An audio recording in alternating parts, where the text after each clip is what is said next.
Publié en 1997, Les quatre accords Toltec, The Four Agreements, est un ouvrage de développement personnel écrit par Don Miguel Ruiz, auteur mexicain issu d'une famille de guérisseurs traditionnels.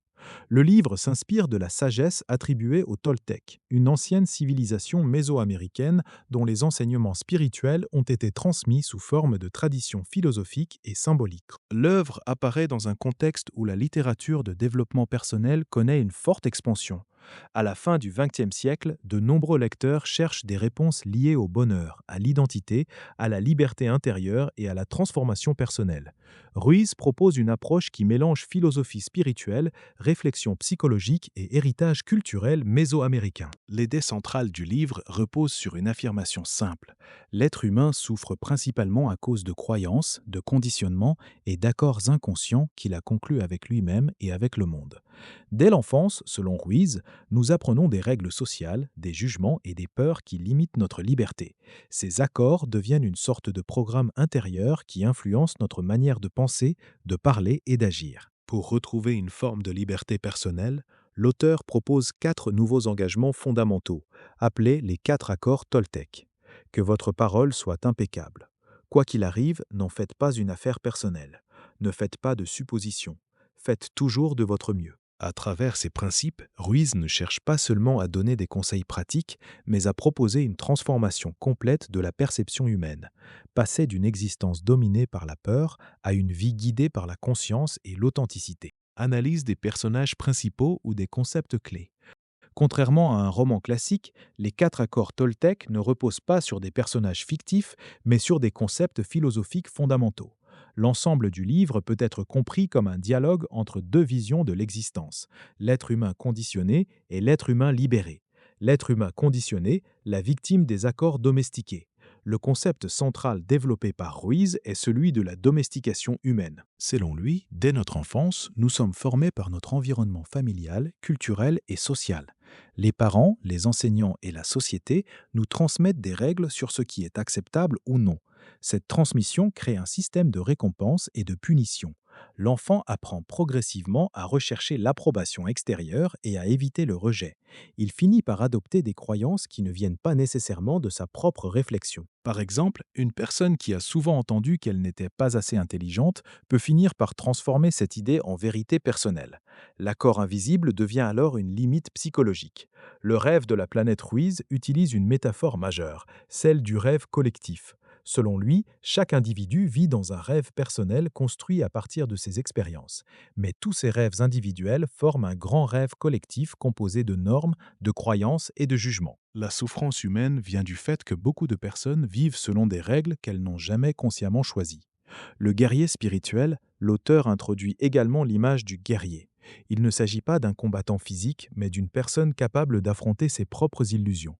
Le guerrier spirituel doit apprendre à observer ses pensées, remettre en question ses croyances et abandonner les mécanismes émotionnels qui l'empêchent d'être libre. Les 4 accords représentent donc 4 outils permettant cette transformation intérieure. Résumé détaillé du récit et de l'argumentation. Chapitre 1. La domestication et le rêve de la planète. Le livre commence par une réflexion sur la manière dont les êtres humains construisent leur réalité. Ruiz explique que nous ne percevons pas le monde directement. Nous l'interprétons à travers un ensemble de croyances acquises. Selon lui, l'enfant naît avec une capacité naturelle à aimer, à explorer et à ressentir de la joie. Mais progressivement, il apprend à se conformer aux attentes des autres. Il accepte des règles, des jugements et des définitions imposées.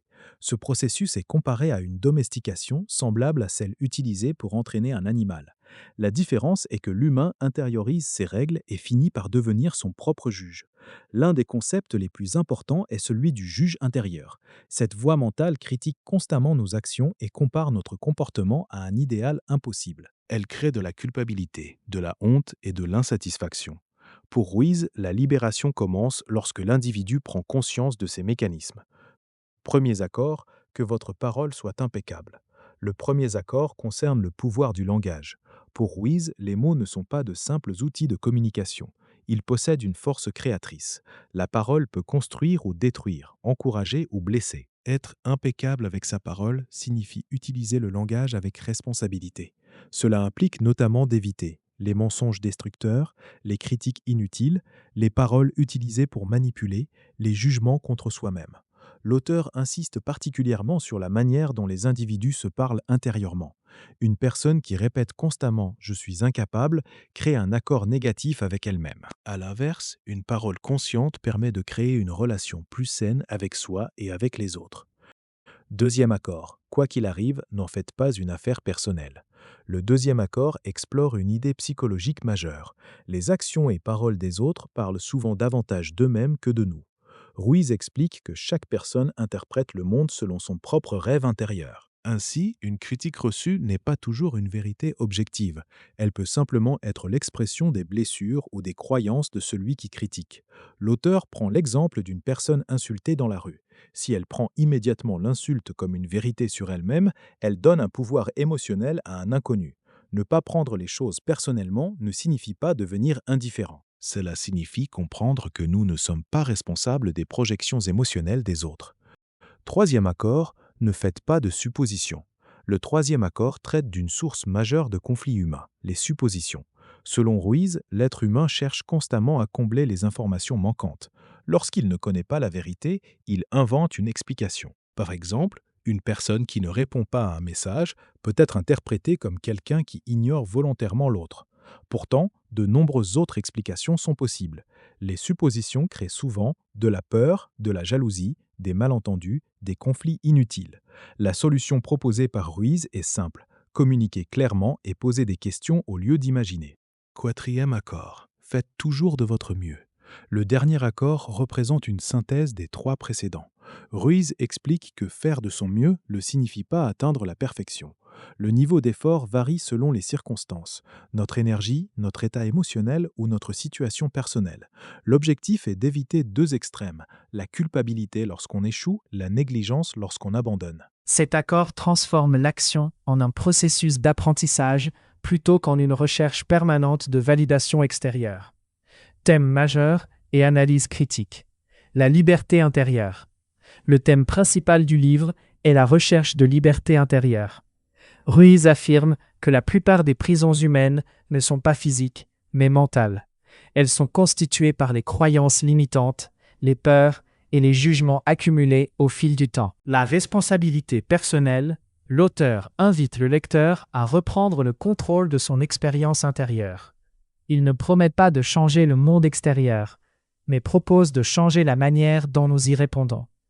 Cette idée rejoint certaines traditions philosophiques comme le stoïcisme, qui distingue également ce qui dépend de nous et ce qui ne dépend pas de nous.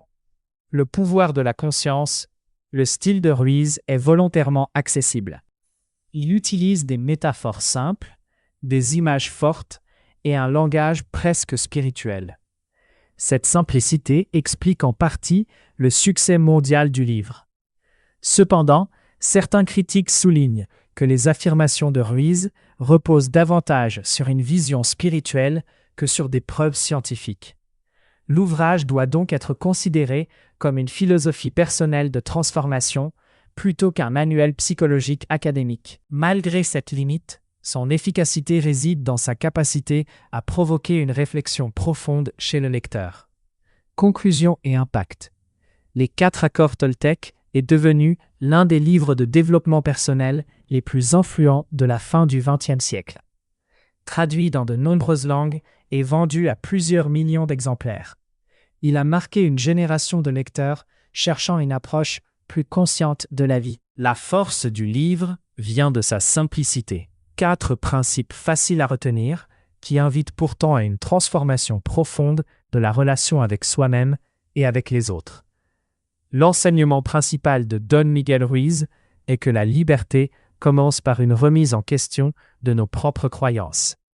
Nous ne pouvons pas toujours contrôler les événements, mais nous pouvons apprendre à contrôler les accords que nous entretenons avec nous-mêmes. D'un point de vue critique, l'œuvre mélange sagesse traditionnelle, spiritualité et psychologie populaire.